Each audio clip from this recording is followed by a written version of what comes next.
Most people today learn to read at a young age. We teach our children first through sounding out words while they follow along to associate the sounds they know with the words on the page. Then we have them read those pages out loud as they get older. By grade school, students are reading sentences and pages out loud with their peers. Eventually, they learn to internalize these sounds and read them silently. In this way, most English-speaking adults have become literate. However, this progression is not unlike the progression of reading we have in history. In this documentary, we'll trace the history of reading from the first scroll to the Codex, or handwritten book. We'll examine how the technology of reading changed and how readers used that technology, transforming their culture and their understanding of the world. Along with tablets, scrolls are one of the oldest writing technologies. Scrolls were created out of a variety of materials, including papyrus paper, animal skins, thin copper sheets, and tree bark. In each case, they are rolled into sheets between 20 and 30 feet and written on one side. As a reader or writer used it, he or she would unroll the scroll to display a portion of text or writing space. This made scrolls far more portable and useful when compared to tablets and parchment, which were heavier and often made of stiffer materials. The production of scrolls was often quite costly. With papyrus, the plant needed to be gathered and the stems cut into small strips. They were then arranged into two layers that overlapped in opposite directions and laid in water to decompose. After a time, the layers were taken out, glued together, and hammered until the layers were indistinguishable. The new roll of paper was laid out to dry, with linen used to help absorb the moisture. In all, it took about 3 days to a week to manufacture paper for a scroll. This made paper for scrolls extremely expensive and prized. Unlike modern books, these scrolls were not often used for private reading. Instead, they were used as instructions for speech, much like modern musicians would read sheet music. They carefully read the scroll, converting each letter into the appropriate phonetic sound. As such, ancient writers saw writing not as an independent form of communication, but as a record of speech to be recited by a reader in the future. Ancient writers crafted their sentences in a way that sought to replicate performative speech with its rhetorical techniques and sound. The earliest Greek writing of Homer and Hesiod included dactylic hexameter, a rhyming scheme used to recall key concepts. Similar patterns were also found in the works of other authors. Plato, for example, wrote his dialogues to mimic conversation. Later Roman authors like Caesar, Pliny the Elder, and Plutarch styled their writing as speeches to be given on topics, and often dictated their work, converting speech to text directly. Up until the Middle Ages, vocal rhythm continued to be an important part of how ancient authors styled their writing. Similarly, early readers didn't read through grasping the meaning of the words visually. Instead, they needed to listen to the sounds of the words and process the meaning auditorially. Writing on scrolls often did not include many of the writing conventions that we use today. There were no headings and subheadings to separate parts of the text. Punctuation like commas, periods, and colons didn't provide assistance to the reader. In every Indo-European and Semitic writing system, spacing between words didn't exist. In ancient Hebrew, vowels were not even a part of the writing system. Readers, as such, were the interpreters of the text for their audience, and few readers read silently or could read ahead of what they pronounced. So without spaces or punctuation, how could a reader actually read a text? To do this, the reader needed to have a strong grasp of the spoken language, including where pauses would come, how to separate sounds into words, and where to put the intonation. As such, scrolls were written for the fluent speaker, who could read each symbol from the page phonetically to an audience, not for the casual reader trying to learn a language or understand a text in solitude. In addition to the performative and oral bias of scrolls, the technology also reinforced a linear reading of texts. If you have ever used a VHS or cassette tape, you know the struggle that ancient readers would have had searching for a spot in the middle of a scroll. The reader needed to unroll and re-roll the scroll to find the desired spot. And with no headings to give guidance, the reader would randomly have to read parts and recall where in the scroll he or she was. Like our VHS and cassette tapes, it made sense to read in a linear way, and punish those who flip between locations in a text. As such, the scroll promoted a linear, phonetic, and performative reading. However, starting in the 1st century AD, the Codex, or handwritten book, became a popular new technology for storing writing. To create a codex, a bookmaker would bind sheets of parchment or paper between two skins. If parchment was used, it would often be created using animal skins that were separated, treated, stretched, and dried.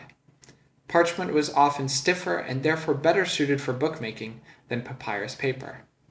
The early adopters of the Codex are sometimes thought to be Christians in the 1st and 2nd centuries AD. The Codex offered them a more compact and durable way of transporting, concealing, and preserving copies of the New Testament. Although common among Christians, Roman writers also appreciated the Codex. It offered simplicity in finding information through its design, and cost less because each side of the page could be written on. These advantages made the Codex both economically and functionally superior to the scroll. With the gradual adoption of Christianity, the Codex came to replace the scroll as the dominant technology of writing by the 3rd century. Major works like Aristotle, Plato, Plutarch, and Cicero were transferred from scroll to Codex, while many lesser-known works did not survive the change in technology. The Codex as a technology also changed. With the extra space afforded by using both sides of the page, titles, headings, and indices were added to help guide readers through a text. This allowed a reader to pick up reading at any place in the text, rather than start from the beginning or struggle to find a piece of information.